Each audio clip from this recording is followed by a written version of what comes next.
ప్రస్తుతం మనతో పాటు ఆది శ్రీనివాస్ గారు ఉన్నారు, ఎమ్మెల్యే. సార్, రైతు రుణమాఫీ 15 ఆగస్టు కల్లా చేస్తా అన్నారు, కట్టుబడి ఉన్నారు దానికి? ఉన్నాము. ఆగస్టు 15వ తేదీ లోపల మా ముఖ్యమంత్రి గారు చెప్పింది చేసి చూపిస్తాడు. దానికి సంబంధించిన విధి విధానాలన్నీ కూడా ఖరారు చేయమని అధికారులకు ఆదేశాలు ఇచ్చిండు. దానికి సంబంధించిన ఒక కార్పొరేషన్ ఏర్పాటు చేసి దాని ద్వారా రైతులకు రుణమాఫీ చేసి మిగతా అంశాలను కూడా చేయడానికి కోసం మానసిక సిద్ధంగా అయినాడు. ఇప్పుడు ఈరోజు పని పార్టీ లేకుండా ఉన్నటువంటి ప్రతిపక్షాలు హరీష్ రావు గారు మాటలు ప్రజలు చూస్తలేరు. ప్రజలు నమ్మకం ఉంది. అందుకే అది మొన్నటి ఎన్నికల్లో కూడా మాకు మంచి ఓటింగ్ శాతం కూడా వచ్చింది. తెలంగాణలో రేవంత్ రెడ్డి గారిపై ఒక నమ్మకం ఉంది. ఆ నమ్మకాన్ని మేము వమ్ము చేయకుండా రైతును రాజు చేసేటువంటి సంకల్పంలో ముందుకు పోతాం. హరీష్ రావు ఛాలెంజ్ చేస్తున్నాడు, రైతు రుణమాఫీతో పాటు 6 గ్యారెంటీలు కూడా అమలు చేసే దమ్ముందా కాంగ్రెస్ పార్టీకి అంటున్నాడు. ఇప్పుడు కాంగ్రెస్ పార్టీకి దమ్ముంది కాబట్టే ప్రజలు అవకాశం ఇచ్చారు. రేవంత్ రెడ్డి గారు చేయగలుగుతాడు కాబట్టి కాంగ్రెస్ పార్టీకి అవకాశం ఇచ్చారు. ఈరోజు మిమ్మల్ని మొన్న లోక్సభ ఎన్నికల్లో ఒక్క 0కే పరిమితం చేశారు ప్రజలు. అంటే బీఆర్ఎస్ ప్రభుత్వం అధికారులు 10 సంవత్సరాలు ఇస్తే కేవలం వాళ్ళ కుటుంబ సంక్షేమం కోసం పనిచేసింది తప్ప మాకు ఎవరికి ఉపయోగపడే కార్యక్రమం తీసుకురావాలని చెప్పని ఈరోజు మేము ఆగస్టు 15 లోపల రైతు రుణమాఫీ చేస్తామన్నాం. ఆయన ఏమన్నాడు? ఆయన ఫస్ట్ ఛాలెంజ్ విసిరింది ఆయన. హరీష్ రావు గారు అసలు ఈ తెలంగాణలో కాంగ్రెస్ పార్టీ ప్రభుత్వానికి రుణమాఫీ చేసే ఆస్కారం లేదు, రుణమాఫీ ఒకళ్ళు చేసినట్టయితే నేను రాజీనామా వేస్తా అన్నాడు. మా ముఖ్యమంత్రి గారు నేను ఆగస్టు 15 తేదీ లోపల అమలు చేస్తా, రుణమాఫీ చేస్తా నాకు భయం పట్టుకొని దానికి ఈయనేదో మళ్ళీ ఆయన రాజీనామా పత్రం ఏ విధంగా ఇవ్వాలి? స్పీకర్ ఫార్మేట్లు ఇవ్వాలి.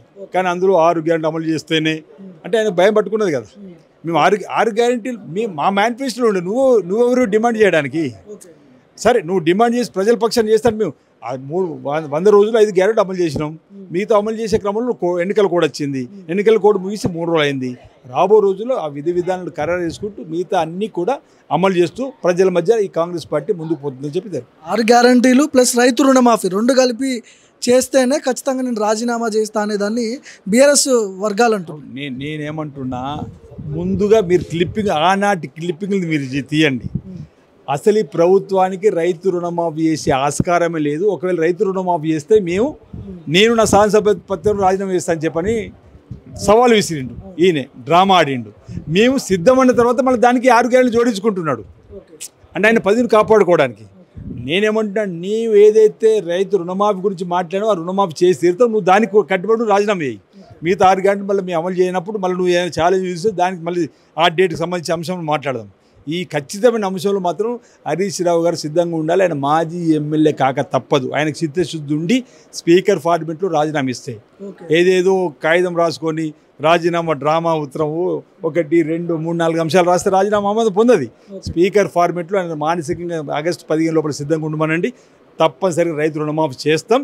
వారు రాజీనామా మాజీ ఎమ్మెల్యే కాక తప్పదు. మిగతా 6 గ్యారెంటీలు అంటారు, మేము అమలు చేస్తామంటున్నాం కదా. లోక్సభ ఎన్నికల ఫలితాలు ఇద్దరికి చెరి 8 సీట్లు వచ్చినాయి. మీరేమో 14 సీట్లు గెలుస్తా అని చెప్పారు. ఎక్కడ ఏం జరుగుండొచ్చు? మా లక్ష్యము డబుల్ డిజిట్ దాటాలనుకున్నాము. 2 స్థానాలు దగ్గరగా చోడిపోయినాము. 8 స్థానాలు గెలవడం కాకుండా ఓటింగ్ శాతం కూడా పెరిగింది. ప్రజలు ఇక్కడ కాంగ్రెస్ పార్టీకి అవకాశం ఇచ్చినట్టుగానే భావిస్తున్నాం. నైతికంగా కూడా కాంగ్రెస్ పార్టీ గెలిచింది. ఈరోజు బీఆర్ఎస్ పార్టీ 0గా పరిమితమైంది. వాళ్ళు ఎలాగో ఓడిపోతున్నాం కదని చెప్పి చాలా సందర్భాల్లో చాలా ప్రాంతాల్లో బీజేపీ పోటీ ఇవ్వడం వల్ల ఈ ఫలితం వచ్చిందని చెప్పనే భావన ప్రజల్లో ఉంది. రాబో రోజుల్లో మా పర్ఫార్మెన్స్ను మళ్ళీ పెంచుకొని ప్రజలకు మేలైనటువంటి కార్యక్రమాలు చేస్తూ ముందుకు సాగుతామని, రాబో రోజుల్లో మరింత మెరుగైన ఫలితాలు రాబట్టే ప్రయత్నం చేస్తామని చెప్పి సందర్భంగా తెలంగాణ నుంచి 2 కేంద్ర మంత్రులు కాబోతున్నారు. ఒక కేంద్ర మంత్రి, ఇంకొకరు సహాయ కేంద్ర మంత్రి. సో మీ ఉమ్మడి జిల్లాకు సంబంధించిన వ్యక్తి సహాయ మంత్రి కాబోతున్నాడు. ఎట్లా కోఆర్డినేట్ చేసుకుంటారు మీరు? ఇప్పుడు వాళ్ళ ప్రభుత్వంలో ఆయనకు అవకాశం వస్తుంది. ఏం చేస్తాడో చూడాలి.